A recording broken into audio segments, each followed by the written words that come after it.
viral saat ini, dan juga kepada teman-teman yang telah berhadir, menyempatkan waktunya untuk bertatap muka dan bersilaturahmi ya, sambil membahas Hagia Sophia. Teman-teman semuanya, mungkin teman-teman sudah tahu, ada dua hadis yang membahas tentang Konstantinopel. Yang pertama yang sangat terkenal adalah hadis la tuftahan al-Konstantiniyah wala ni'mal amiru amiruha wala ni'mal jaisyu dzalikal jaish.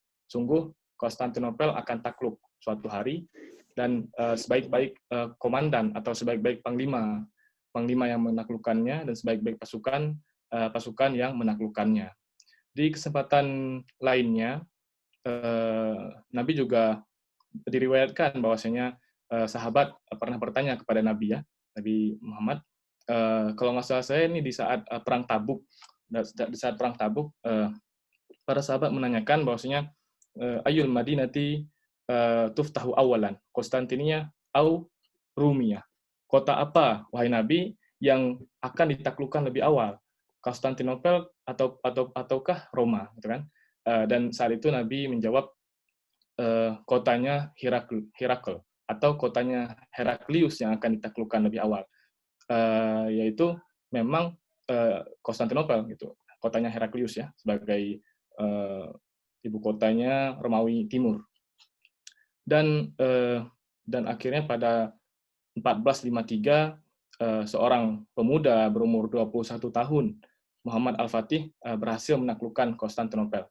Dan sebagaimana yang teman-teman sudah ketahui juga, bahwasanya Muhammad Al-Fatih ini umurnya waktu saat menaklukkan Konstantinopel itu berumur 21 tahun, teman-teman. Dan beliau itu sejak kecilnya memang sudah berambisi untuk menaklukkan kota Konstantinopel, di mana memang salah satu motivasi daripada beliau adalah hadis Nabi, dua hadis tersebut ya. Sebagai seorang mukmin, beliau tentu meyakini bahwasanya seluruh perkataan daripada Nabi Muhammad adalah benar, dan apabila Nabi Muhammad mengatakan bahwasanya kota Konstantinopel akan takluk, dan saat itu Sultan Fatih memiliki kekuasaan yang memungkinkannya untuk menaklukkan kota Konstantinopel. Nah, ini menjadi motivasi dan pegangan beliau bahwasanya ia harus menaklukkan kota Konstantinopel tersebut. Namun harus diketahui juga, Nabi Muhammad menyebutkan juga kota Roma. Nah, ia tak lupa juga, selain kota Konstantinopel, setelah beberapa tahun setelah penaklukan kota Konstantinopel, tujuan berikutnya adalah Roma. Ia diriwayatkan sudah menyiapkan armadanya, pasukannya, dia memerintahkan kepada wazirnya atau menterinya lah, tolong siapkan armada sebesar mungkin, saya akan ekspansi gitu, saya akan ekspedisi ke sebuah tempat gitu katanya.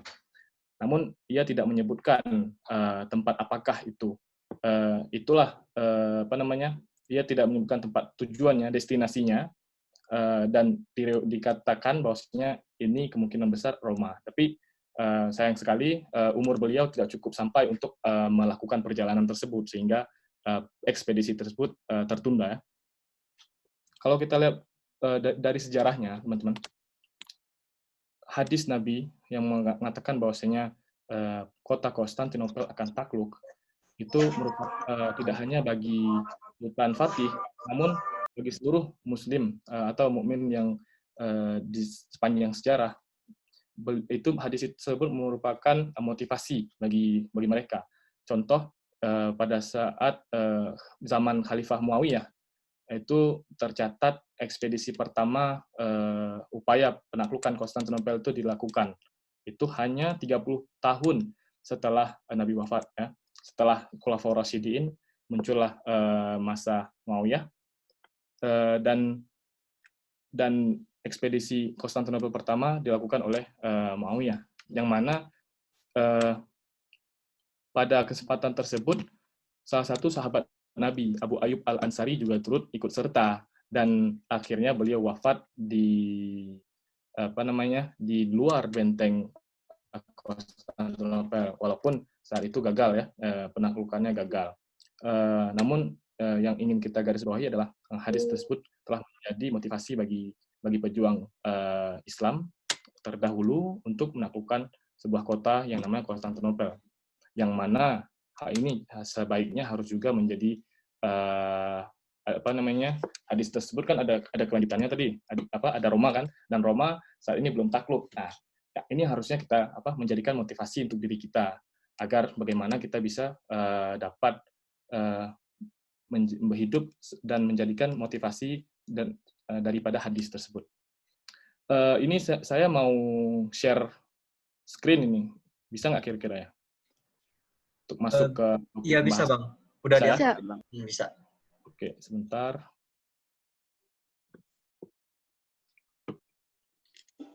Oke, kelihatan ya? Sip, udah kelihatan. Oke. Kelihatan Bang. Oke. Hari ini kita akan bahas tentang sejarah Hagia Sophia. Tadi ingin adakan pembukaan sebentar terkait kota Konstantinopel tadi ya. Seperti yang teman-teman ketahui, Hagia Sophia pertama kali didirikan pada tahun 360 Masehi oleh Kaisar Konstantin kedua. Uniknya, Romawi Timur berdiri pada tahun 330 Masehi, yaitu 30 tahun sebelum didirikannya Hagia Sophia. Nah, untuk diketahui juga pada abad ketiga atau ya pada awal abad keempat itu Roma, teman-teman, Roma dalam artian kerajaan Imperium Romawi keseluruhannya yang menguasai pesisir Mediterania.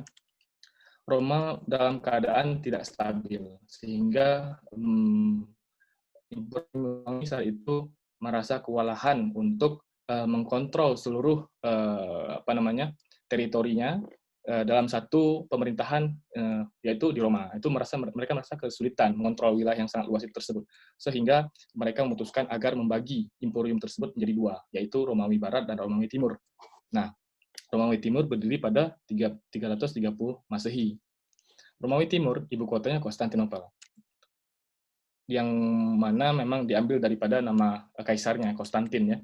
Nah, pada saat sebagai ini kan istilahnya negara baru berdiri nih, sebagai monumen terbesar oleh negara, itu kaisarnya mendirikan Hagia Sophia, yaitu yang berfungsi sebagai gereja.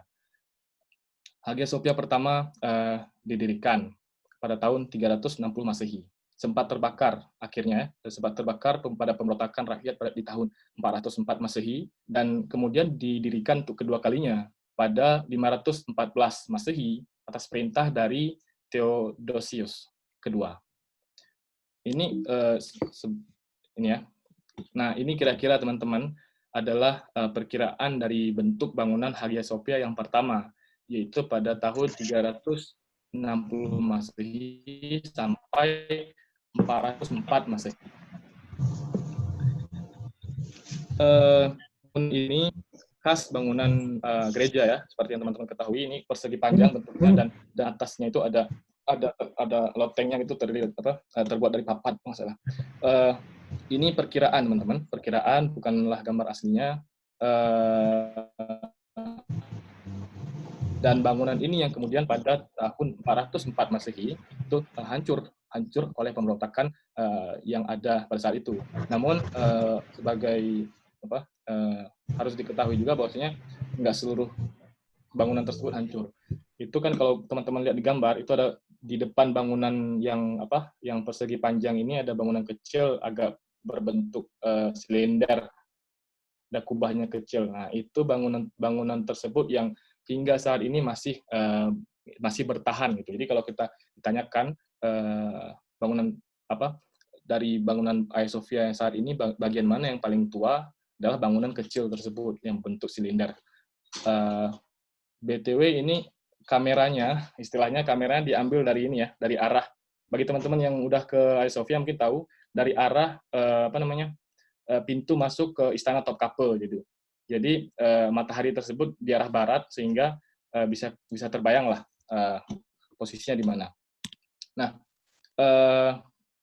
bangunan tadi hancur pada tahun 400 Masehi, kemudian didirikan kembali kedua kalinya pada tahun 514 Masehi, ya. Namun beberapa tahun kemudian runtuh kembali pada tahun 532 saat pemberontakan Nikea atau ini. Nah, ini reruntuhan, ini bentuk daripada bangunan kedua yang menggambar atas itu adalah sisa reruntuhan yang ada pada hari ini, tepat di pintu, kalau sekarang itu pintu keluar dari Masjid Hagia Sophia, ya. Dan ini potret gambar yang sebelah kanan, yang bawah, adalah pintu keluar atau pintu masuk dari Museum Hagia Sophia dulu, dan pintu keluar Masjid Hagia Sophia saat ini, yang mengarah ke arah utara. Bangunan yang tadi itu hancur pada pemberontakan Nikea tahun 532 Masehi, dan hanya 5 tahun berikutnya dibangun kembali oleh Justinianus pada tahun 537 Masehi, yang mana memang bangunan terakhir ini adalah bangunan ketiga Hagia Sophia yang dapat kita saksikan sekarang gitu. Namun harus diketahui juga Hagia Sophia yang dibangun oleh Justinianus, yang Hagia Sophia ketiga ini, kubahnya itu jadi begini teman-teman, Justinianus bangun Hagia Sophia yang ketiga ini, dia atas motivasi untuk mengalahkan kejayaan Nabi Sulaiman gitu. Konon ya, ketika bangunan tersebut sudah selesai berserta dengan kubahnya, Justinianus pada saat acara pembukaan ia memasuki bangunan, dan dia sendiri tercengang gitu atas megahnya bangunan tersebut, dan ia berkata bahwasanya, wahai Sulaiman, aku telah melampauimu. Nah, di umat Kristen juga mereka mengetahui sejarah bahwasanya Nabi Sulaiman merupakan raja yang memiliki kerajaan yang tak tertandingi gitu. Jadi istilahnya Nabi Sulaiman juga diakui sebagai simbol kejayaan gitu bagi umat Kristen gitu ya. Sehingga di sini Justinianus dengan angkuhnya gitu menyebutkan bahwasanya ia telah melewati kerajaan Nabi Sulaiman tersebut.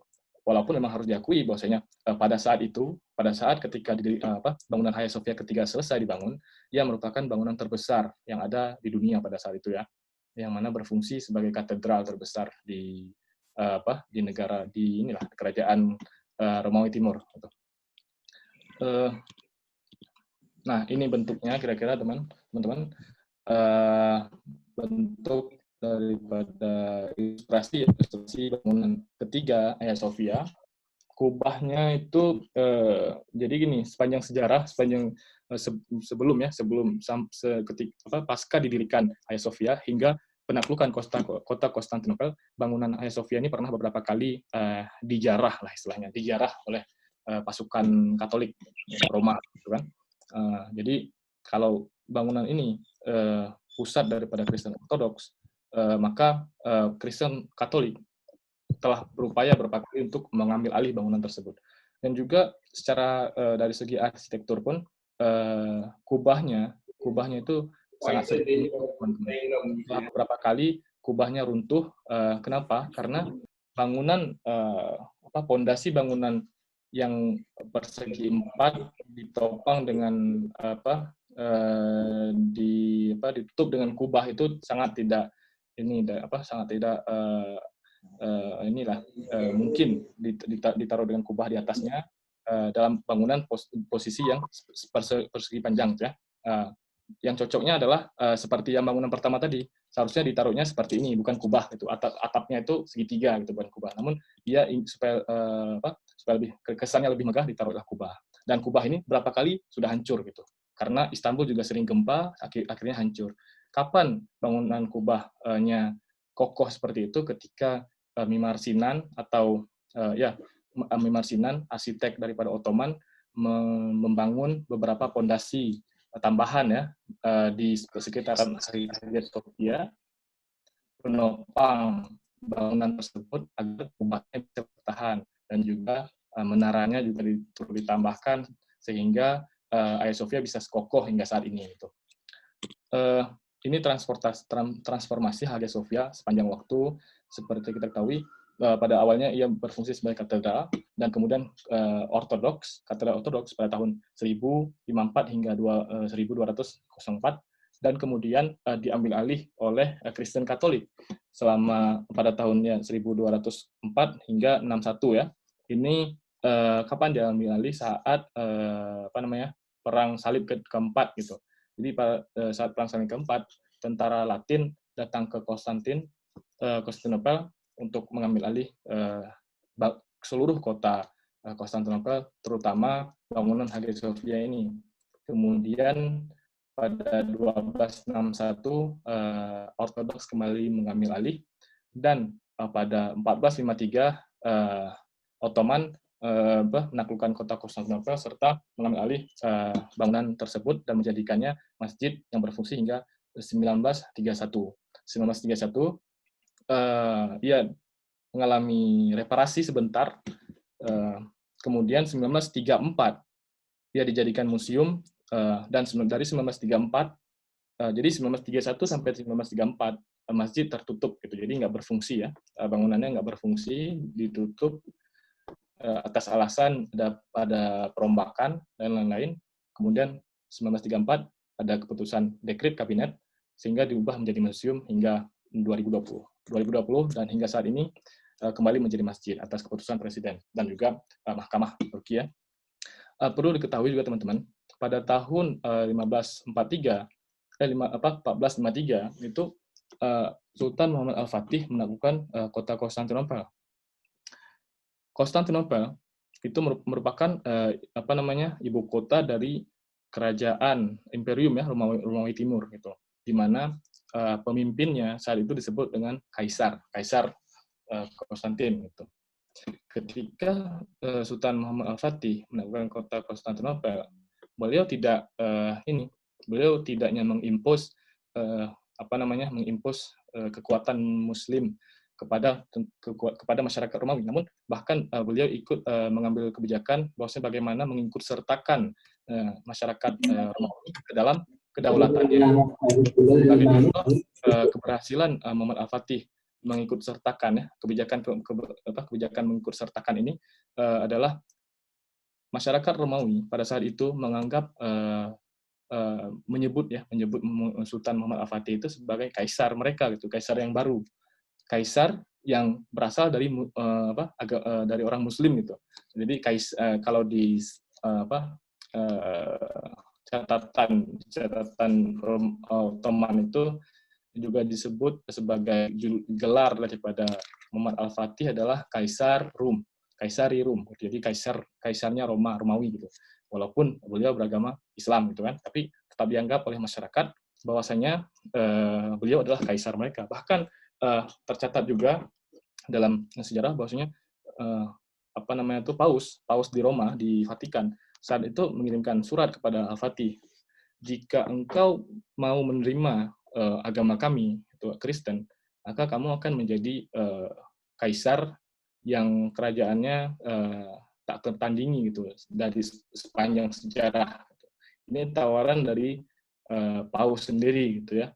Dalam artian mereka mengakui bahwasanya Al-Fatih adalah seorang pemimpin Muslim yang sangat bijaksana, luar biasa, dan bahkan masyarakat Romawi Timur yang saat itu ditaklukkannya menyebut Al-Fatih sebagai kaisar, yaitu kaisar mereka, kaisar Romawi.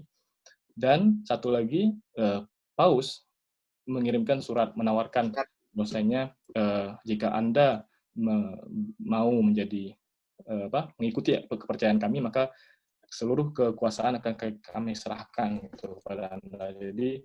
Jadi baik kekuasaan Romawi Timur maupun kekuasaan yang ada di Romawi Barat. Jadi bayangkanlah, itu tawaran yang datang ke Fatih saat itu. Nah, sehingga memang kalau kita lihat, kenapa saya bilang ini? Karena kalau kita lihat pengambil alihan atau pengalih fungsian dari Hagia Sophia dari sebuah gereja ke masjid pada masa Fatih, itu sangatlah natural, dalam artian beliau sebagai pemimpin yang sudah memerangi perang, memenangi peperangan, berhak untuk mengambil alih seluruh kekuasaan seluruh harta yang ada di kota ya. Namun tetap beliau lebih menaklukkan hati masyarakat Romawi daripada menaklukkannya sebagai secara kota. Jadi hatinya dulu ditaklukkan, baru kemudian Hagia Sophia-nya dialihkan gitu. Sehingga memang ketika beliau mengalihfungsikan Hagia Sophia dari gereja ke masjid, itu tidak ada masyarakat Romawi sama sekali gitu. Sehingga bahkan masyarakat Romawi juga diizinkan untuk tetap menjalankan keagamaannya, praktek agamanya di kota Konstantinopel dengan aman. Dan salah satu kebijakan yang diambil, jadi tradisi Ottoman itu teman-teman, yang saya ketahui mereka ada memiliki tradisi millet ya, millet sistemi. Millet ini apa? Millet ini sistem yang yang menawarkan kesetaraan bagi umat beragama, seluruh umat beragama dalam untuk hidup dalam sebuah kekuatan institusi politik gitu. Jadi mau kamu muslim, non muslim itu semua memiliki hak yang sama. Bahkan Kristen, hanya saja non muslim diwajibkan untuk membayar jizyah ya kan, sebagai pajak untuk negara. Nah, bahkan non muslim sendiri, Kristen atau Yahudi di sini, mereka memiliki mahkamahnya masing-masing. Jadi ketika ada pelanggaran yang dilakukan oleh umat Nasrani atau Yahudi, mereka akan ditawarkan bahwasanya kamu ingin dihukum oleh mahkamah kamu sendiri atau mahkamah kita. Jadi ada pilihan seperti itu. Ini yang menjadi bukti bahwasanya millet sistem inilah yang memayungi seluruh umat beragama di bawah Ottoman gitu ya. Dan juga Hagia Sophia, ada gambar. Nah, ini gambar Hagia Sophia-nya. Tadi kita sudah bentar. Nah, 1453 ya. Hagia Sophia di era Ottoman sekarang. Hagia Sophia pertama kali dibuka oleh Mehmed kedua atau Sultan Muhammad Al-Fatih, atau orang Turki bilangnya Fatih Sultan Mehmed gitu ya. Kalau di kita kan Sultan Muhammad Al-Fatih.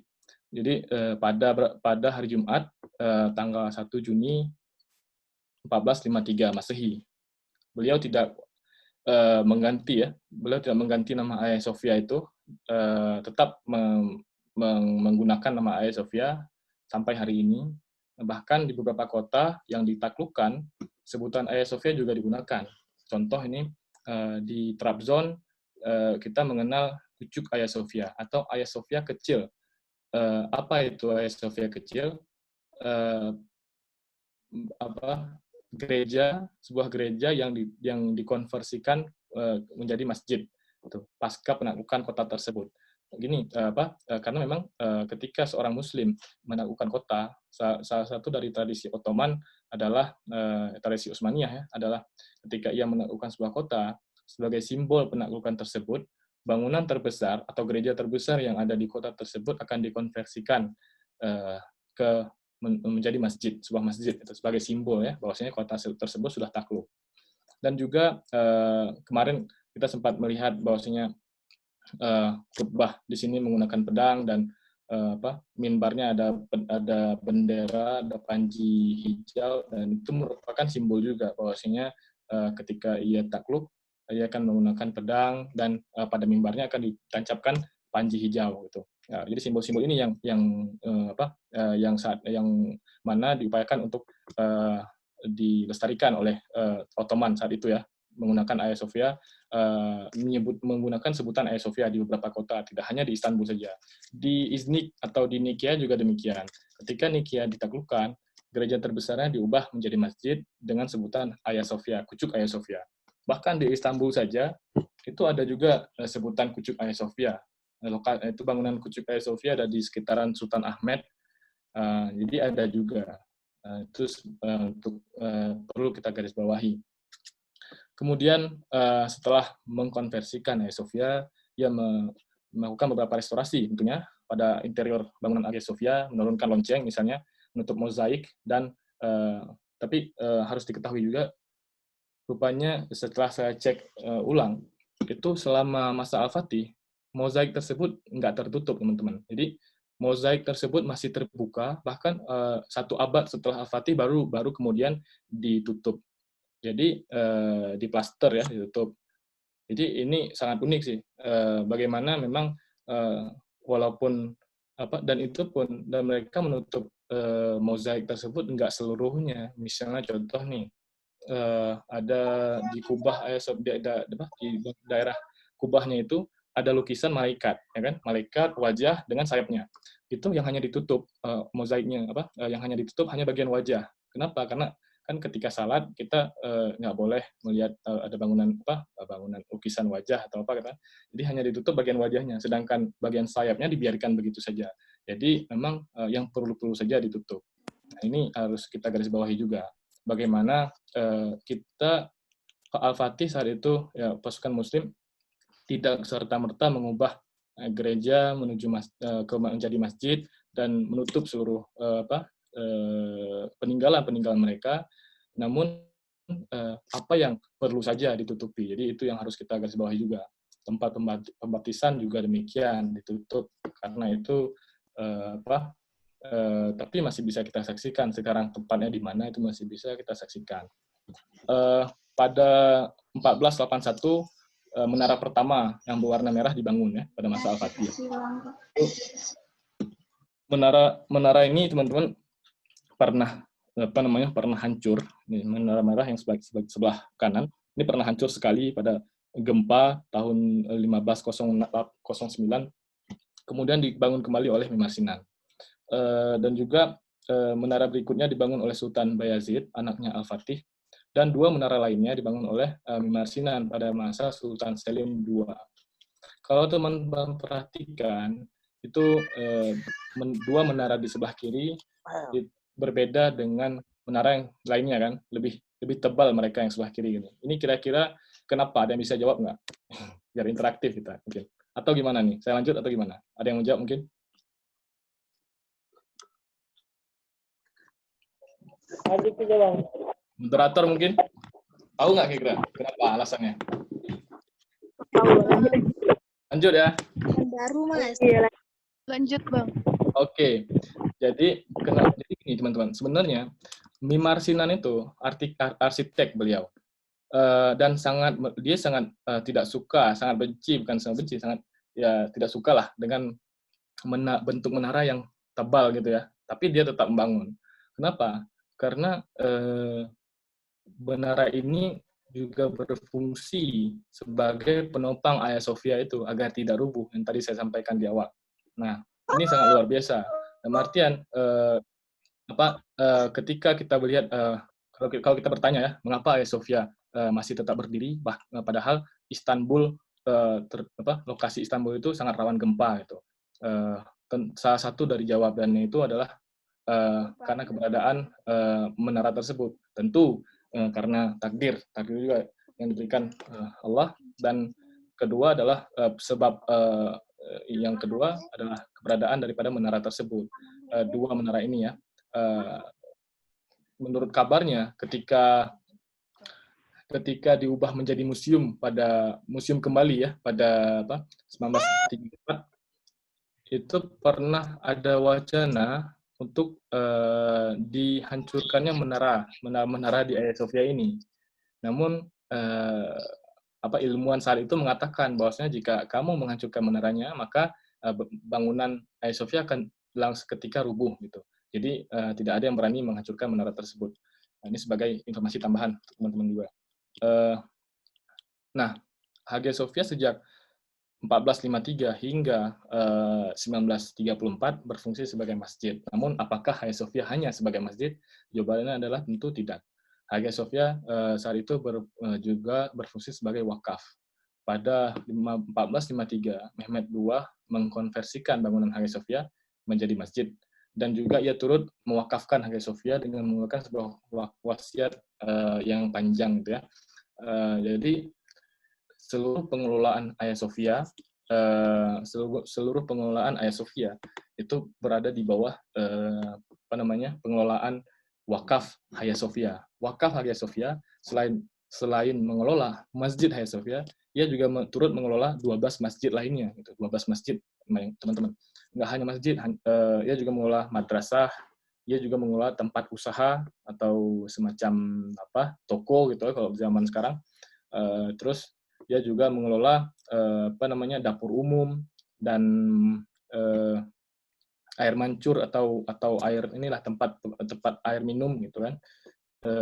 Dan lain-lain gitu. Jadi ini adalah sebuah institusi wakaf yang uangnya yang tentu menerima donasi dari masyarakat, dan juga yang mana donasi tersebut uang yang masuk akan digunakan sebagai operasional pengelolaan masjid, madrasah dan lain-lain yang berada di bawah kendali wakaf tersebut.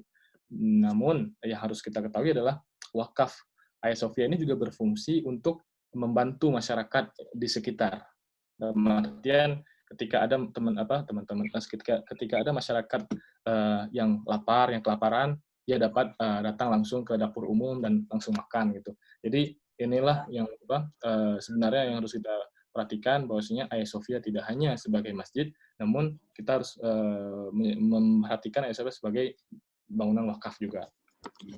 Ini salah satu surat wakaf Hagia Sophia ya. Ini saat ini tersimpan di Badan Arsip. Panjang daripada surat wakaf ini sekitar 65 meter dan lebarnya 38 cm.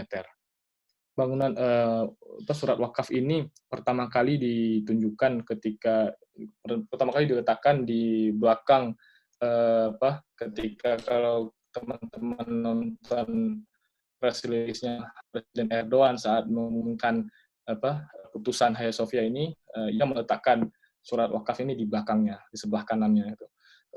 Dan surat ini berisikan tentang peraturan rincian pengelolaan wakaf, terus bagaimana cara perpindahan tangan apabila terjadi perpindahan tangan di wakaf Hagia Sophia, dan juga adalah laknat kepada siapa yang menghancurkan wakaf tersebut. Itu juga ditulis oleh Muhammad Al-Fatih saat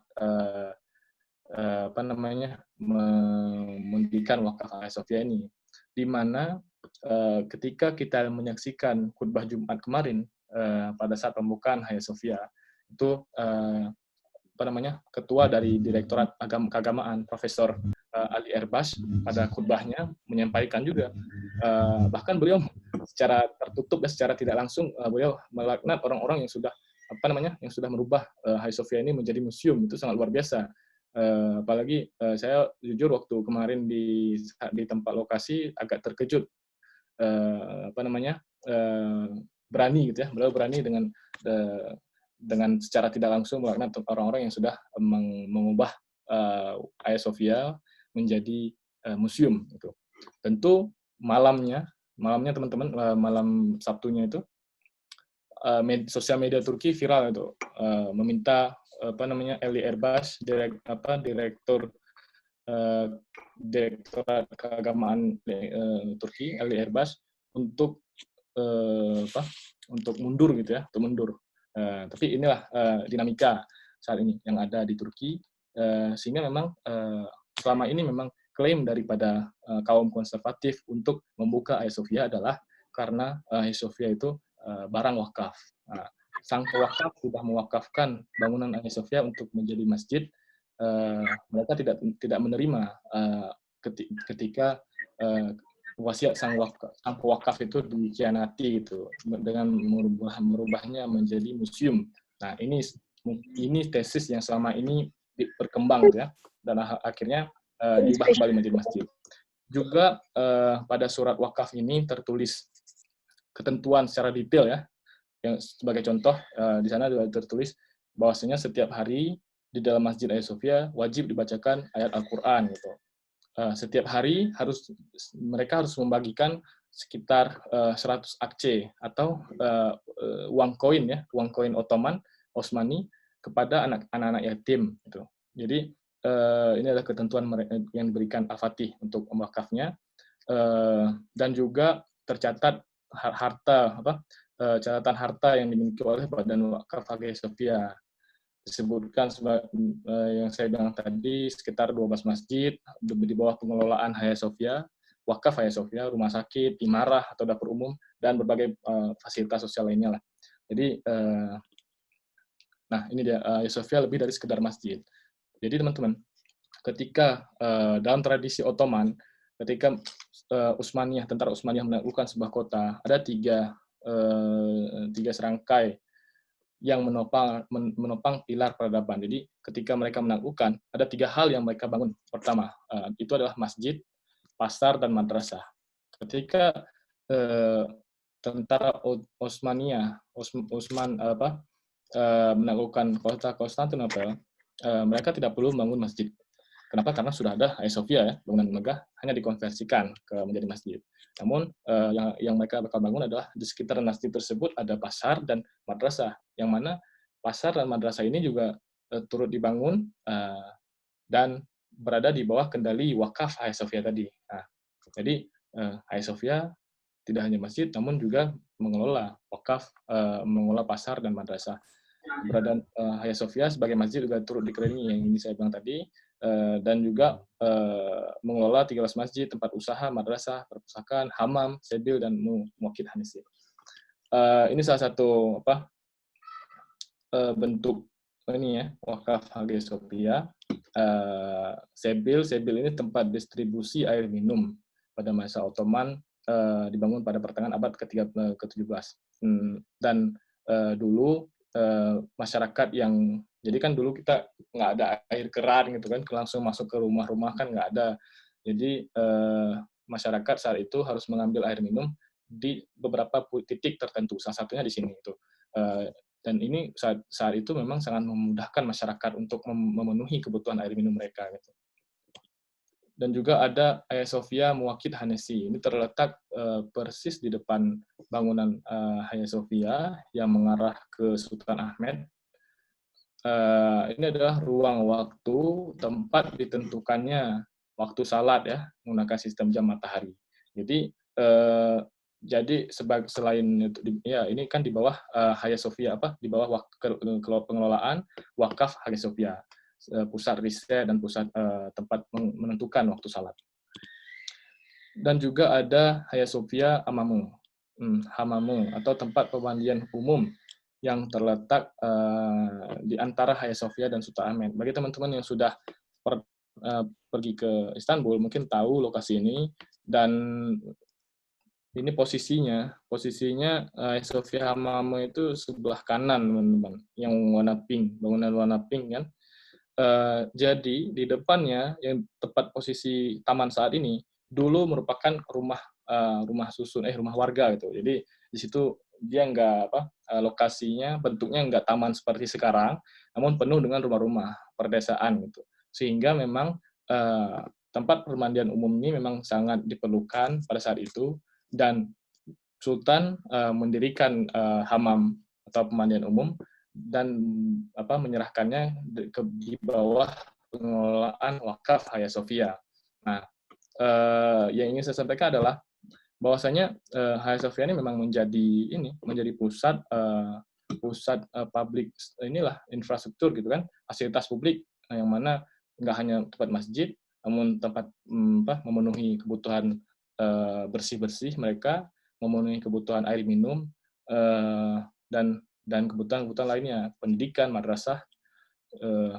Nah, ini Hagia Sophia Medresesi yang berada di lingkaran. Itu adalah bangunan Hagia Sophia, Madrasah Hagia Sophia, yang mana yang mana berlaku sebagai pusat studi Darul Hadis selama beberapa abad, di mana sayang sekali ketika Hagia Sophia ini diubah menjadi museum, bangunan madrasah ini turut dihancurkan. Dan sekarang kita tidak dapat menyaksikan keberadaan daripada bangunan madrasah tersebut. Jadi itu, teman-teman. Nah, untuk sebelah kirinya itu, yang ada kubah kecil itu adalah bangunan Hagia Irene. Hagia Irene ini merupakan bangunan gereja yang terletak di di dalam benteng. Kalau teman-teman perhatikan di sampingnya kan ada bentuk benteng itu kan, ada bangunan benteng. itu adalah benteng istana Topkapi, teman-teman. Jadi Hagia Irene ini dia berfungsi sebagai gereja dan letaknya itu di dalam kawasan istana. Itu sangat unik. Jadi kalau ini bisa kita saksikan lah bagaimana masjid dan gereja ini saling bergandengan. Seperti itu. Nah, ketika Hagia Sophia kembali dikonversikan, jadi kan pada tahun berapa tadi? 1943 hingga 1934 ya. 1931 lah. 31 ya diubah bukan diubah sih. Dia berfungsi sebagai masjid dan 1931 pemerintah menutup Hagia Sophia atas dasar akan diadakan perombakan gitu kan. Yang mana perombakan tersebut tidak pernah selesai hingga sekarang. Itu sangat yang harus kita pertanyakan juga 70 tahun renovasi tersebut nggak selesai gitu kan. Kalau teman-teman pergi ke Hagia Sophia, itu ada kerangka baja di situ yang mana setiap tahunnya atau beberapa tahun sekali hanya dipindah-pindah saja lokasinya. Gitu. Tidak pernah dikeluarkan gitu. Itu sudah berada 70 tahun. Jadi ini ada kontroversi dikit gitu kan. Jadi atas dasar renovasi tahun 1931 ditutup dan direnovasi. Terus kemudian mozaiknya keluar. Akhirnya pada tahun 1934 diubah menjadi museum. Nah, ini unik. Ketika tahun 1934 keluar surat keputusan ini ya. Keputusan yang nampak di gambar ini. Adalah ini surat dekret daripada kabinet untuk mengkonversikan Hagia Sophia menjadi museum. Nah, ada beberapa poin yang saya ambil di surat tersebut adalah poin pertama Yeni bir ilim SSSI, yaitu alasan resmi ya daripada dalam tanda petik daripada pemerintah untuk merubah Hagia Sophia menjadi museum. Apa alasannya? Alasannya adalah pemerintah ingin mendirikan sebuah institusi pendidikan gitu. Museum ini kan berfungsi sebagai tempat pusat riset nantinya, sehingga bisa akan menggerakkan dunia pendidikan Turki gitu kan, khususnya sejarah gitu. Nah, kalau kita lihat pada kondisi, kalau kita ini andai saja kita kembali lagi ke tahun 1934 ya, di saat keluarnya putusan ini. Dan kita juga tahu mengalami bahwasanya 3 tahun yang lalu atau yaitu 1931 Hagia Sophia itu ditutup atas dasar renovasi. Nah, terus kemudian pemerintah menemukan berbagai mozaik dan lain-lain lah yang peninggalan di Hagia Sophia gitu kan. Terus ketika penemuan tersebut istilahnya mendapatkan perhatian dari pemerintah dan dari dunia barat khususnya kan, akhirnya 3 tahun kemudian pemerintah memutuskan mengubahnya menjadi museum atas dasar riset tadi. Jadi uniknya seperti itu ya, kalau kita bisa rasakan bahwasanya yang dialami pemerintah saat itu dengan hasil penemuannya yang sangat luar biasa, mozaik dan lain-lain. Bahkan itu teman-teman, ketika riset ketika mereka mencari keberadaan mereka menutup ya pada 1931 para sejarawan dan arkeolog masuk ke dalam Hagia Sophia. Tak hanya mozaik yang mereka cari, mereka turut mencari ke bawah ke dasar Hagia Sophia. Bahkan mereka mendapati berbagai terowongan di sana, dan juga dan mereka berharap sebenarnya untuk mendapatkan hal-hal lain, kira-kira peninggalan daripada Kristen, budaya Kristen ada nggak di Hagia Sophia. Itu yang mereka coba cari di bawah dasar Hagia Sophia. Nah, seperti itu tadi ya. Akhirnya Hagia Sophia yang mana dulunya masjid diubah menjadi museum atas dasar Atas dasar pendidikan tadi dalam tanda petik. Dan juga poin kedua yang saya garis bawahi di sini adalah kalau bahasa Turkinya yang kedua çevresindeki Efkafa ait dükkanların yıktırılması, di mana tempat usaha atau toko-toko ya, toko-toko yang kalau dalam bahasa sekarang yang berada di sekitaran Hagia Sophia, yang mana yang mana di bawah kepemilikan daripada wakaf Hagia Sophia turut dihancurkan. Nah, ini sangat keras lah, bahasa sangat keras itu. Selain mengubahnya menjadi pusat tanda kutip pusat ilmu pengetahuan, seluruh bangunan di sekitarannya, toko-toko dan tempat usaha yang milik wakaf akan dihancurkan, dan juga pendapatan daripada Hagia Sophia itu akan diambil alih. Ini pendapatan wakaf akan diambil alih, ya.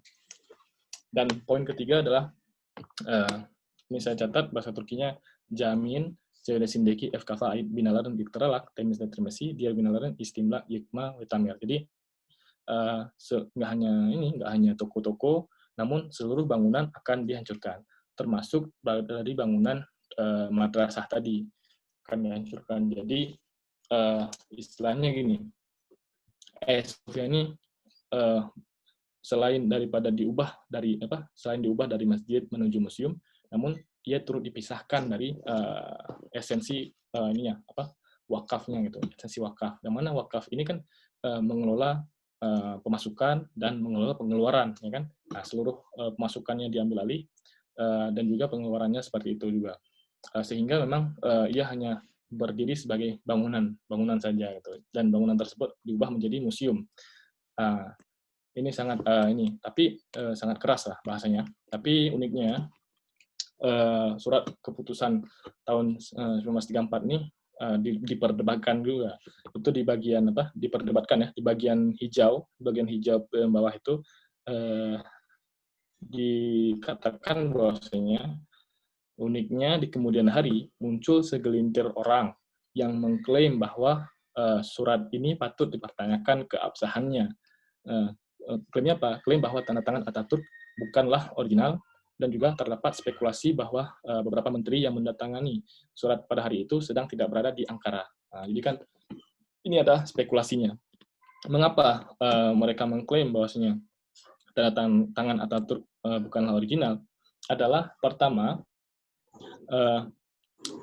Atatürk ketika menandatangani sebuah surat itu selalu tidak pernah menggunakan huruf kapital A. Huruf kapital A itu tidak dengan huruf kapital ya ditulisnya, selalu dengan huruf ini kecil atau non kapital. Sehingga ketika itu di seluruh surat seperti itu, ketika di surat tersebut, surat ini terdapat huruf kapital, nah ini harus mereka katanya mempertanyakan keabsahan tersebut. Dan juga kedua adalah tanda tangan yang di bawah ini ada sekitar berapa nih? 12 tanda tangan lainnya itu kan menteri-menteri terkait gitu. Ada beberapa menteri yang saat itu tidak berada di Ankara.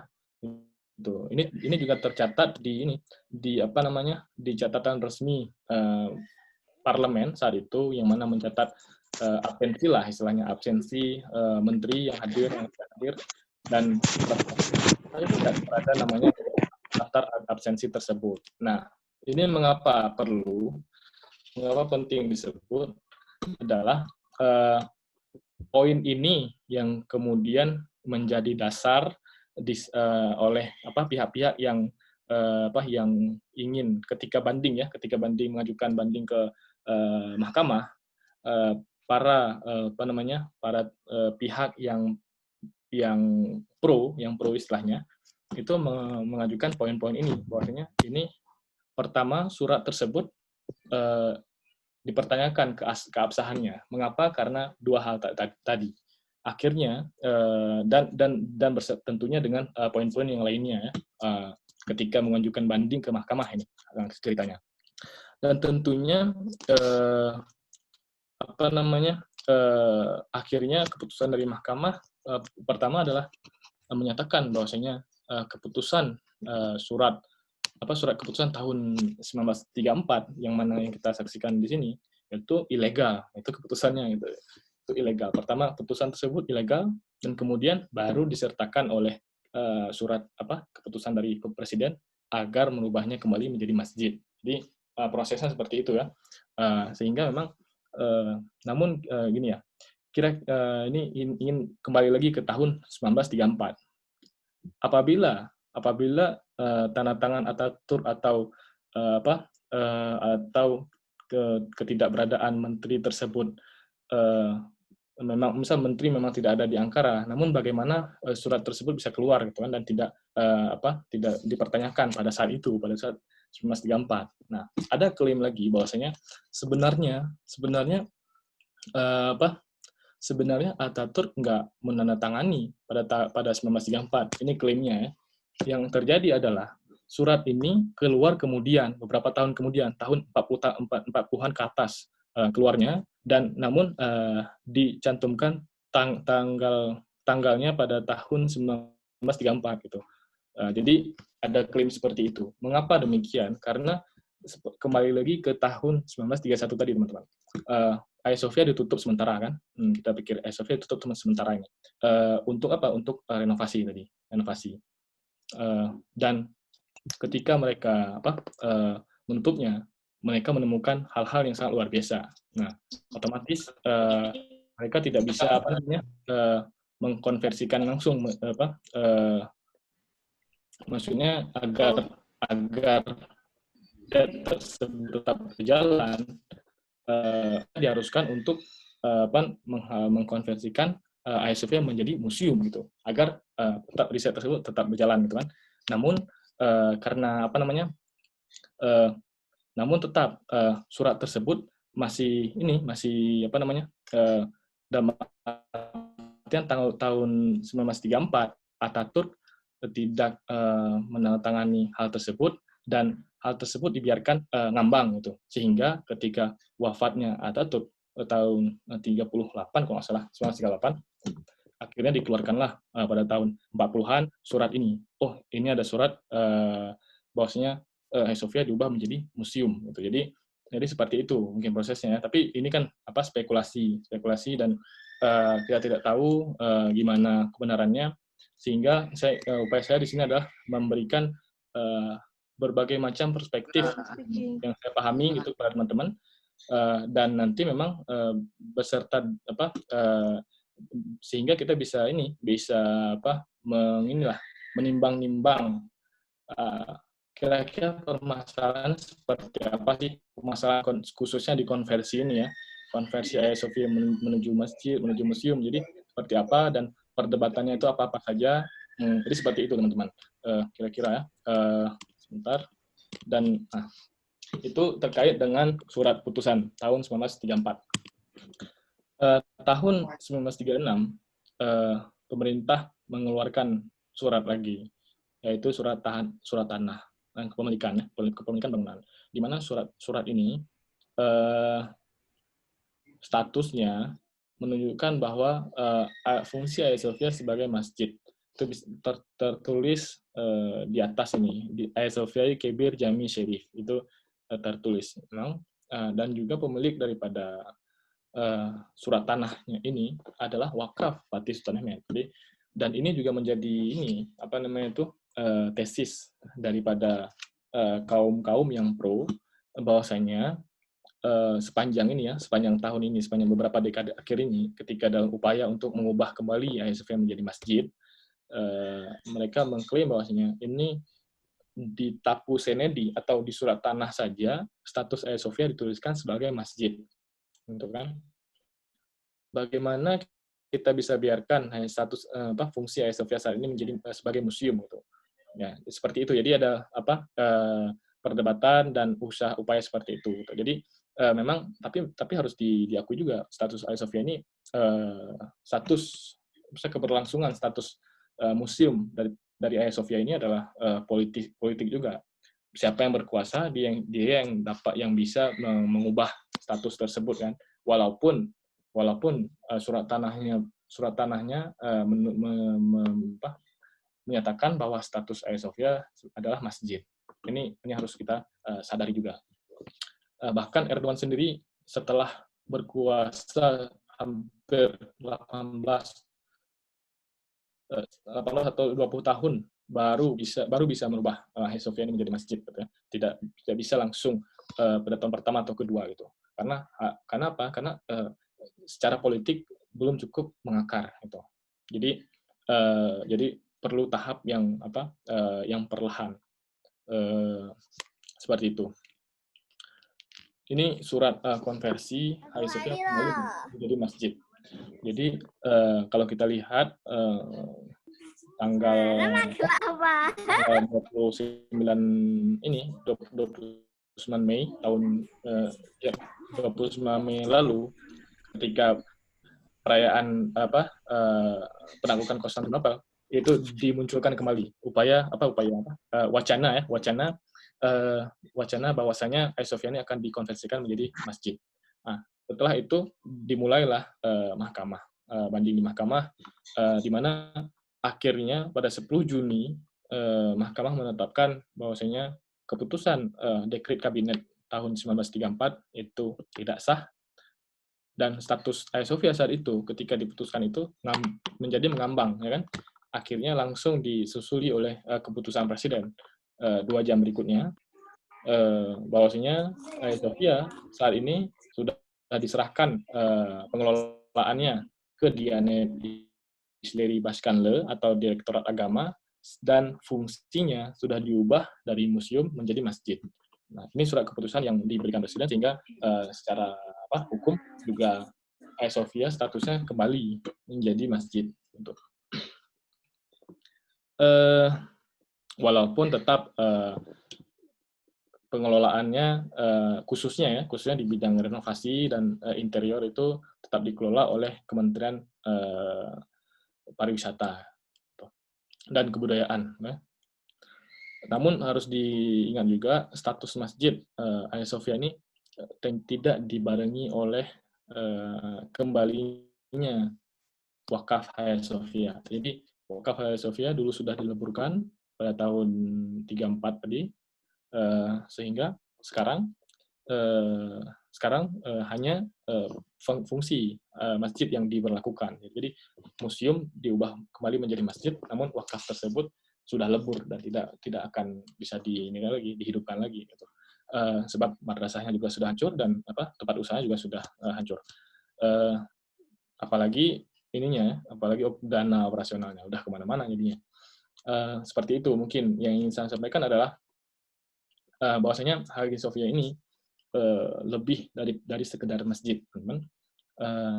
Dan di dalamnya terdapat wakaf, tradisi wakaf yang sudah sangat mengakar, yang mana wakaf ini kalau dalam Islam itu sangatlah suci, ya, sangat suci peraturan wakaf ini. Bahkan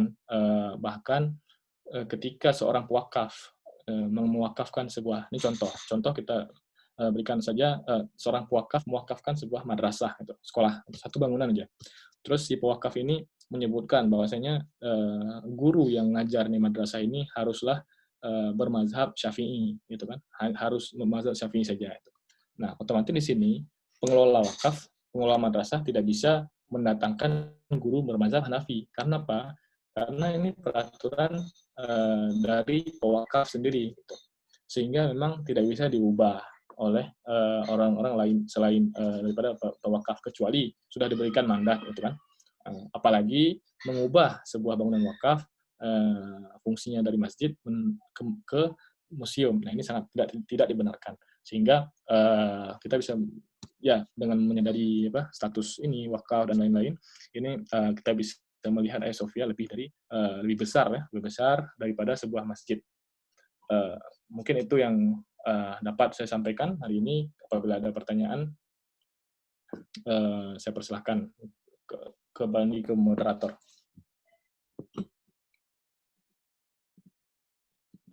Wow, keren banget, Masya Allah. Makasih ya, Kak Haikal. Gimana nih teman-teman? Pembahasan dari Kak Haikal. Aku tuh sebenarnya rada mumet, tapi bener-bener yang keren ini tuh. Bener-bener nggak, aduh ini ngedip sekali aja. Kayaknya udah kelewatan berapa materi gitu. Saking seru dan asiknya dan penting banget gitu di dalamnya. Kalau teman-teman suka sama materi yang disampaikan sama Kak Haikal, boleh dong bagi thumbs up-nya. Like guys. Yeay. Makasih ya teman-teman. Oh, banyak banget nih thumbs up-nya. Makasih.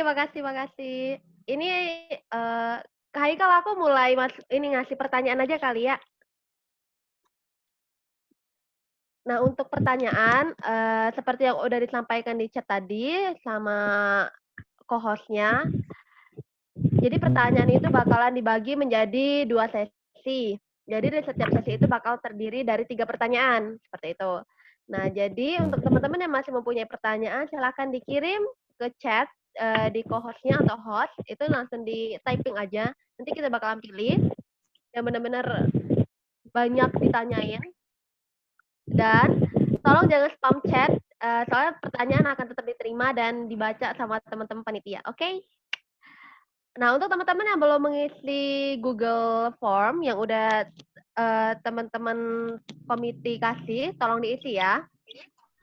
Itu ada di box chatnya. Itu untuk demi mengurus e-sertifikatnya teman-teman. Karena ini e-sertifikatnya akan langsung ada nama teman-temannya. Jadi bukan e-sertifikat kosong gitu. Oke.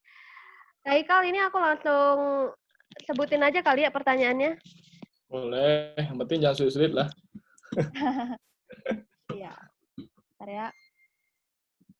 Ini ada 3 pertanyaan, udah dipilih-pilih. Bentar aku ini dulu.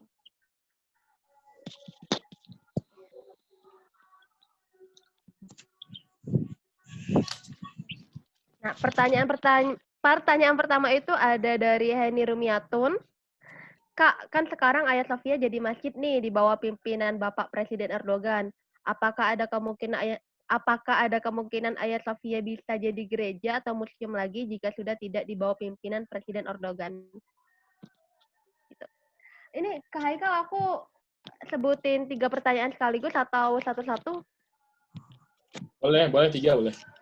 3 sekaligus ya. Jadi langsung satu sesi. Ini kita langsung buka sesi kedua ya teman-teman, yang mau bertanya langsung dikirim ke host atau co-hostnya. Terus pertanyaan kedua ada dari Ama Atakabelen. Terkait Hagia Sophia ini kan banyak kecaman dari negara-negara luar terkait keputusan Presiden Turki mengubah Hagia Sophia menjadi masjid. Menurut Bung, apakah keputusan itu benar-benar demi kepentingan untuk menjalankan ibadah atau kepentingan politik? Wow, pertanyaannya. Ini yang pertanyaan ketiga ada dari Adi Raditya Mahamung. Mengapa Yunani sangat tidak suka atau senang pada perubahan Hagia Sophia dari museum ke masjid? Terima kasih Kak Ikal. Oke. Bentar. Oke, terima kasih juga atas pertanyaannya ya. Luar biasa ini. Pertama, saya ingin menjawab pertanyaan yang pertama. Ada kemungkinan berubah kembali atau tidak ya? Jadi kalau menjawab simpel, memang ada. Dalam artian gini, tapi tergantung juga sih. Turki ini teman-teman, ini status politiknya, keadaan politiknya itu selalu berubah-ubah, gitu ya, berubah-ubah. Dari tergantung daripada siapa penguasa politik itu. Turki ini sisi disintegrasi lah antara kaum kiri dan kaum kanan itu sangat lebar gitu, sangat tajam gitu disintegrasinya. Setiap contoh nih, kaum kanan dia memiliki ideologi yang berbeda dari kaum kiri dan juga pilihan politik yang berbeda gitu kan. Nah, sehingga apabila penguasa di Turki ini berubah tahun 2000, awal 2000-an kan kekuatan politik kan berpindah dari kaum kiri menuju kaum kanan, ya kan, berpindah, dan kekuasaan tersebut berlangsung hingga 2 dekade gitu. Nah, selama 2 dekade ini memang pemerintahan Erdogan berupaya semaksimal mungkin agar bisa bukannya mengislamkan Turki, namun lebih ke memberikan kebebasan kepada kedua belah pihak yang ingin berkerudung, dibebaskan untuk berkerudung dimanapun ia mau, dan juga yang kaum sekuler yang ingin misalnya contoh nih minum miras atau yang lain-lain itu dibebaskan dan juga diberi peraturan juga untuk jadi tidak dilarang secara total gitu kan. Jadi itu yang upaya yang diberikan Erdogan ini adalah memberikan kebebasan gitu. Juga seperti itu khususnya untuk Hagia Sophia. Hagia Sophia ini kan status awalnya sebuah masjid, hanya saja diubah menjadi museum. Nah, Erdogan di sini mengklaim bahwasanya dengan mengubahnya kembali menjadi masjid, itu berarti kita sudah merubah kepada status awalnya gitu kan.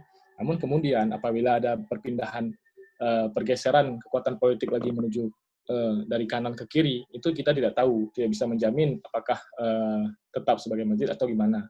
Namun tergantung lagi kekuatan politiknya. Dan tapi saya rasa ini sih sulit juga menebaknya, dalam artian apabila nanti kekuasaan pun berpindah dari yang kanan ke kiri, itu bisa jadi mereka mungkin lebih rasional, dalam artian ya sudah, ini dibiarkan aja sebagai menjadi masjid gitu. Apa atas dasar apa? Mungkin dengan membiarkan tersebut para kaum kiri itu ya, kekuatan politik kiri dapat mengambil suara dari yang kanan. Jadi seperti itulah mungkin. Jadi tergantung pergeseran politiknya bisa berubah atau tidak. Namun yang pasti selama Turki masih berdiri gitu kan, itu saya rasa tidak mungkin menjadi gereja gitu. Paling kurang, paling buruk menjadi museum lah. Gitu. Untuk yang kedua, pertanyaan kedua, banyak kecaman ya, banyak keputusan tersebut banyak kecaman, dan juga keputusan tersebut apakah demi menjalankan ibadah atau politik semata gitu kan. Nah, harus diketahui adalah Hagia Sophia ini merupakan simbol, teman-teman. Simbol ya, simbol penaklukan sebuah kota gitu. Jadi memang politik ini sangat serat akan simbol gitu kan. Permainan simbol semua ini. Banyak saya contoh inilah kalau di Turki, ketika sebuah contoh nih ya, sebuah kota ketika dia berubah kepemimpinan dari kiri ke kanan atau kanan ke kiri, sampai logo daripada pemerintah kota tersebut bisa berubah, teman-teman. Itu sangat unik sih. Simbol daripada kota tersebut ya bisa berubah. Yang lebih coraknya ke kanan atau lebih ke Islam, atau yang satu lagi coraknya ke kiri, lebih ke sekuler. Jadi seperti itu. Nah, simbol Hagia Sophia ini merupakan simbol juga, simbol daripada penaklukan. Nah, ketika Hagia Sophia statusnya menjadi museum, itu memang tidak ada bahkan umat Islam pun tidak bisa mengklaim gitu kan, hanya saja bisa menginginkan diubahnya menjadi masjid karena dia kehilangan simbol. Namun ketika diubah menjadi masjid, mungkin bisa jadi secara kuantitas masjid di Turki ini sangat banyak, sehingga mungkin banyak yang bilang kenapa diubah menjadi masjid, padahal kan di sekitaran Hagia Sophia juga ada masjid gitu kan, bisa salat di sana. Nah, ini bukannya bertujuan untuk apakah agar Hagia Sophia bisa salat, atau agar penuhin masjid yang dulu-dulu baru bisa kemudian ubah Hagia Sophia. Ini bukan masalah untuk ibadah atau gimana ya, tapi menurut saya ini adalah simbol daripada politik Islam tersebut gitu. Jadi Hagia Sophia adalah simbol penaklukan, sehingga Turki di sini sebagai negara yang berdaulat juga ingin menunjukkan ya, tak lepas dari politik tentunya. Kasus ini menurut saya ingin menunjukkan bahwasanya ia memiliki kedaulatan dan ingin menerapkan simbol Islam pada negaranya agar bisa kembali pada fungsinya semula, yaitu sebagai masjid. Perlu diketahui juga, kalau kita bilang apakah demi menjalankan ibadah diubah menjadi masjid Hagia Sophia, sebelum diubah menjadi masjid, dalam artian ketika Hagia Sophia menjadi museum kemarin, itu ada posisi, ada sudut khusus, ada ruangan khusus di Hagia Sophia yang memang kita bisa salat di sana gitu. Jadi kalau mau salat di Hagia Sophia dari dulu memang sudah bisa salat. Namun hanya saja status Hagia Sophia saat itu sebagai museum gitu. Dan ruangan hall besarnya itu masih digunakan sebagai museum. Jadi yang berubah adalah statusnya dan simbol itu yang berubah. Yang saya lihat seperti itu ya. Terus pertanyaan ketiga, mengapa Yunani tidak suka? Tentu mereka tidak suka. Kenapa? Karena Hagia Sophia ini kan sejarah mereka gitu. Kaisar mereka, Kaisar Konstantin. Itu kan namanya sekarang kan negara, kalau sekarang kan nama Yunani kan. Kalau dulu mereka satu semua, Bizantium, Konstantin, Romawi Timur itu satu semua kan. Sehingga ketika simbol mereka diubah menjadi masjid, tentu mereka pasti kalang kabut lah tuh, bakaran jenggot istilahnya kan. Tentu tidak suka, dan perlu diketahui juga dulu itu di Athena itu kan ada sebuah bukit ya, bukit kecil gitu kan di pusat kotanya. Itu dulu pada masa Ottoman, di atas bukit itu ada masjid, teman-teman. Kalau teman-teman tahu, mungkin Athena itu di atas bukit itu ada sebuah kuil apa yang mirip tempat apa namanya itu, kuil Zeus itu kan, tapi bukan kuil Zeus, mirip aja bentuknya. Dulu bangunan di situ ada masjid dan ada menaranya. Itu pada masa Ottoman ya, tahun 1800-an lah gitu. Namun ketika Yunani berdiri, bangunan tersebut dihancurkan, dan sekarang kita nggak bisa menyaksikan masjid di atas bukit tersebut, dan juga tidak ada menaranya, juga tidak ada. Jadi ya kalau mereka mengecam ya silahkan mengecam, tapi harus berkaca juga. Anda juga, misalnya ini untuk Yunani ya, Anda juga pernah menghancurkan sebuah masjid yang ada di kota Yunani gitu. Jadi ini kembali lagi, berputar lagi lah istilahnya kepada keadaan yang sama gitu. Gitu. Mungkin itu dari saya. Semoga bisa terjawab ya.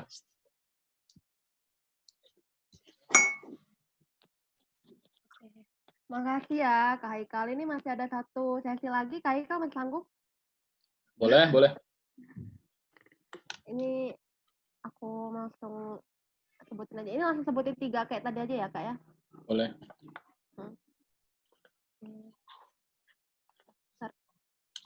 Oh ya, untuk sesi kedua ini, teman-teman yang udah bertanya, maaf banget. Jadi aku mau ngucapin minta maaf banget, karena pertanyaan yang masuk tuh bener-bener banyak banget. Ini nggak bohong.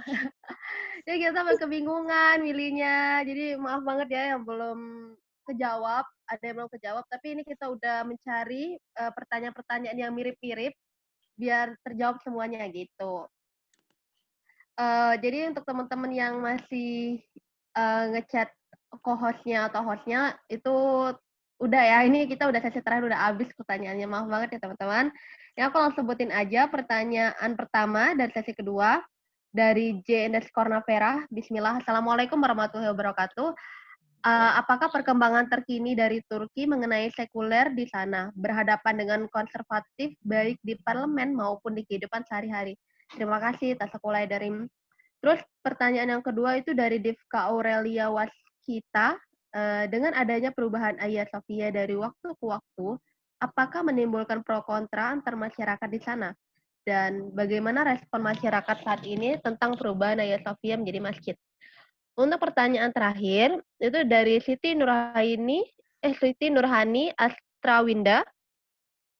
Dan mohon penjelasan terkait serah terima Hagia Sophia ketika masa Sultan Al-Fatih. Sempat terdengar kabar bahwa sudah dibeli oleh Sultan Al-Fatih. Apakah benar seperti itu? Terima kasih, Kak Haikal. Oke. Baik. Untuk pertanyaan pertama, bagaimana ya perkembangan sekuler dan konservatif di Turki ya? Jadi gini teman-teman, kalau sekuler ini kan harus kita pisah juga. Apakah yang ditanyakan masyarakat atau partai politiknya gitu kan? Yang mana memang sih rata-rata bisa sangat berbeda gitu ya. Kalau masyarakatnya kita tanyakan sekuler dan konservatif memang tidak bisa gimana ya bercanggahan satu sama lain ya. Secara psikologi juga seperti itu, secara ideologi juga seperti itu. Bahkan tempat nongkrongnya aja berbeda mereka. Jadi sekuler, misalnya contoh, orang sekuler rata-rata nongkrongnya itu di wilayah tertentu. Macam kalau di Istanbul itu di daerah Kadıköy, di daerah Beşiktaş, ada wilayah sendiri yang mana yang mana memang banyak bar, banyak yang lain-lain gitu kan, banyak klub. Sedangkan konservatif juga tempat nongkrongnya juga berbeda. Jadi secara ideologi dan psikologi mereka saling berbeda sama lain, walaupun secara masyarakat hidup tetap bergandengan tangan gitu kan, sama-sama gitu. Untuk politiknya, untuk partai politik mereka juga seperti itu. Mereka tetap sama, namun saling melempar narasi masing-masing gitu. Yang saya pantau kemarin misalnya contoh pada hari Jumat kemarin itu adalah event di mana perang narasi antara konservatif dan sekuler partainya ini ya. Partai konservatif Party mereka menggunakan narasi Hagia Sophia yang mana Hagia Sophia ini adalah simbol daripada Ottomanisme dan juga corak Islamnya kental gitu. Sedangkan kaum sekuler saat itu mengembangkan narasi sekulernya, narasi pendiri negara, Ataturk, narasi lain-lain. Sehingga memang bahkan saya pantau juga itu politikus-politikus yang sekuler bahkan tidak mention di sosial medianya ya, tidak mention sama sekali isu Hagia Sophia ini. Jadi seperti itulah, ingin mengalihkan isu yang lain gitu, ingin menciptakan narasi yang lain gitu. Jadi tapi ini unik karena mereka kan saling perang narasi. Walaupun tetap dalam negara demokrasi keputusan mahkamah, keputusan bersama masyarakat itu harus diterima, gitu kan. Sehingga memang alhamdulillah proses kemarin berjalan aman, lancar, tidak ada teror apapun gitu antara di masyarakat gitu. Dan juga pertanyaan kedua sama seperti ini. Pertanyaan kedua dengan pertanyaan pertama ya. Apakah perubahan ini menimbulkan pro kontra? Gimana? Sebetulnya tentu menimbulkan pro kontra gitu ya, khususnya di antara sekuler dan konservatif tadi. Bahkan partai JHP atau partai sekuler, partai bentukan Ataturk saat wacana ini berkembang, ia bahkan menawarkan seperti ini. Gini aja, Hagia Sophia itu seperti apa ya? Hagia Sophia dijadikan bagaimana kalau Hagia Sophia dijadikan masjid, Sultan Ahmed dijadikan museum, seperti itulah. Jadi sempat ada usulan seperti itu, walaupun dalam tanda kutip bercanda gitu ya. Jadi gini, apakah ada pro kontra? Tentu ada pro kontra. Namun tetap pro kontra ini hanya sebatas narasi ya, peperangan narasi yang mana alhamdulillah tidak sampai kepada masyarakat. Jadi tidak ada tawuran, tidak ada. Yang saya amati selama ini tidak ada diskriminasi apapun yang terjadi akibat perpindahan ini ya, perubahan Hagia Sophia ini gitu. Terkait pertanyaan ketiga ini kita jawabnya harus ini apakah gimana sudah dibeli ya, gimana tentang klaim bahwasanya Hagia Sophia saat itu sudah dibeli oleh Fatih Sultan Mehmed gitu, ataupun serah terimanya seperti apa saat itu ya. Seperti ini. Memang saya sempat mendengar kabar ini waktu awal-awal beberapa hari lalu ya. Dan jujur saya sih tidak mendapati sama ini, belum pernah membaca sumber tentang ini gitu. Bahkan saya pertama kali mendengar dari netizen Indonesia juga. Jadi bahwasanya Hagia Sophia ini saat penaklukan sudah dibeli dan lain-lain gitu. Tapi gini teman-teman, saya ingin menjawab dengan mengatakan, misalnya kalau kita melihat sejarah, itu kan Hagia Sophia atau Konstantinopel ditaklukkan dengan pedang ya, dengan peperangan.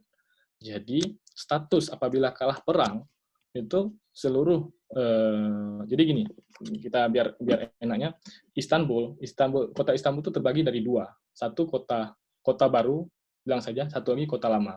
Kota baru letaknya di daerah di utaranya kota lama gitu ya. Kota lama itu kota Konstantinopel yang kita tahu yang mana posisi posisi Hagia Sophia saat ini berada, itu kota lama itu.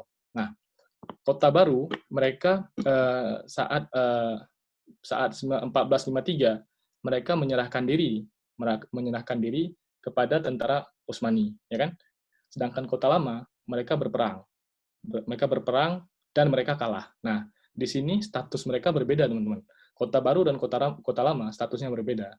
Kota lama Sultan Fatih tidak bisa mengambil alih apapun di sana. Kenapa? Karena mereka menyerahkan diri. Nah, mereka hanya diwajibkan untuk membayar jizyah, gitu kan? Sedangkan gereja-gereja yang ada di kota lama itu itu tetap berfungsi sebagai gereja, yang mana saat ini itu wilayah Taksim, wilayah Karakoy, wilayah Tophane dan lain-lain. Daerah itu memang gerejanya sangat banyak gitu. Yang mana bahkan sepanjang sejarah Ottoman di kota lama ini merupakan pusat pusat pemukiman daripada masyarakat non Muslim gitu ya, seperti itu. Sedangkan kota baru kota lama, yang maksud saya yang tadi kota baru ya, yang di bagian atas. Sedangkan kota lama ini tempat mereka ditaklukkan oleh mereka kalah perang lah istilahnya, kalah perang, sehingga hukumnya berbeda dari kota baru tadi yang di atas. Kota lama karena kalah perang dan mereka pun tidak menyerah dan kalah, sehingga seluruh properti yang ada di wilayah kota lama sepenuhnya berada di tangan Fatih Sultan Mehmed sebagai penakluk. Sehingga secara alamiah saya rasa di sini tidak perlu Fatih Sultan Mehmed membeli bangunan Hagia Sophia dari Patrik saat itu atau dari siapapun otoritas pada saat itu. Kenapa? Karena mereka sudah berhasil menaklukkannya, gitu. Menang perang lah istilahnya. Itu sudah gratis, istilah mereka sudah dapat gratis, mengapa harus dibayar gitu kan. Kedua, apabila memang dibayar, itu kira-kira siapa yang menerima uangnya gitu. Jadi mereka sudah kalah. Kaisarnya pun sudah kalah, sudah meninggal, dan pejabat-pejabatnya sudah lari gitu, sudah meninggal. Sehingga tidak ada orang yang menerima hal tersebut gitu, serah terimanya gitu ya.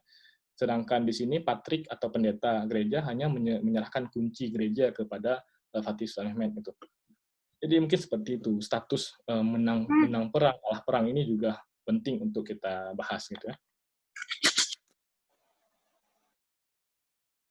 Mungkin itu dari saya. Semoga bisa terjawab. Wah, alhamdulillah. Makasih banyak ya Kak Haikal. Aku nggak tahu lagi mau ngucapin apa, mau ngucapin makasih banyak buat Kak Haikal atas materi dan ilmunya. Semoga bisa menjadi amal jariah untuk Kak Haikal dan keluarga ya, amin. Amin.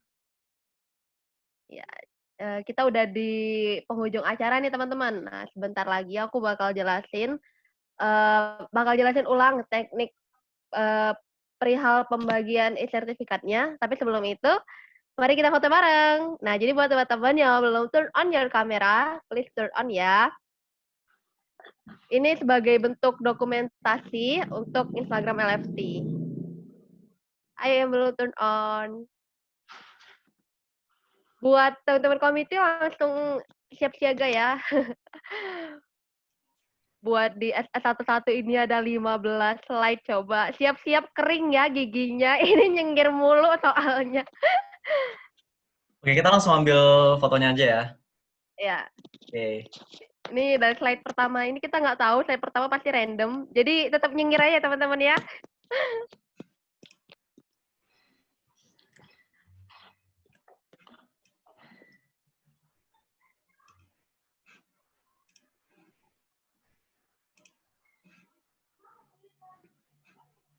Aduh, kering beneran nih gigi nih. Baru sampai slide 4 nih. Ya Allah. Setengah aja belum. Ini antusiasnya rame soalnya.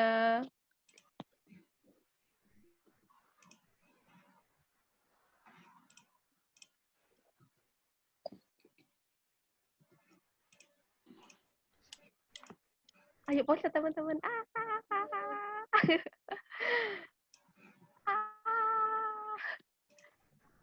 Kak, boleh aba-aba nggak, Kak?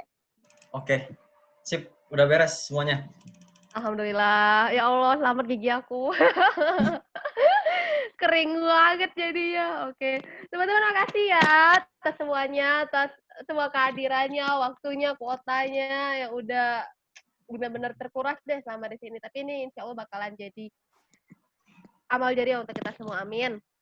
Nah, jadi seperti janji aku di awal, ini aku bakal jelasin perihal pembagian e-sertifikatnya. Jadi untuk pembagian e-sertifikatnya itu, sebelum teman-teman bisa dapat e-sertifikat dari kami, selaku Learn from Turkey, teman-teman wajibin kudu ini. mengisi formulir yang ada di kolom komentar ini. Tolong dong co-host atau hostnya dikirimin lagi. Nah, nanti dikirimin lagi, nanti teman-teman langsung diisi ya. Bagi yang udah ngisi, udah jangan diisi lagi, oke? Dan tolong banget cantumin email yang valid ya, biar kita nggak ada masalah lagi perihal email-emailan, biar langsung terkirim gitu. Ya, ini dia nih linknya. Langsung diisi ya teman-teman, ditunggu. Oke. Oh ya, for your information, Learn from Turkey lagi open recruitment-nya itu setiap 4 kali dalam setahun. Ini untuk open recruitment member ya. Yaitu pada bulan Januari, April, Juni, dan September. Nah, kebetulan ini udah bulan Juli, kita lagi tutup. Dan kalau mau gabung sama Learn from Turkey itu bisa di bulan September. Buat teman-teman yang kepo sebenarnya ini tuh komunitas apa sih gitu. Mungkin ada yang baru tahu, bisa langsung mampir ke Instagram kita namanya Learn from Turkey. Gitu. Oke teman-teman. Dan nanti insya Allah untuk hasil webinar kita pada hari ini bakalan di-share di YouTube. Jadi nanti teman-teman pantengin aja Instagramnya kita, di-follow. Jangan cuma dipantengin ya, tapi di-follow juga.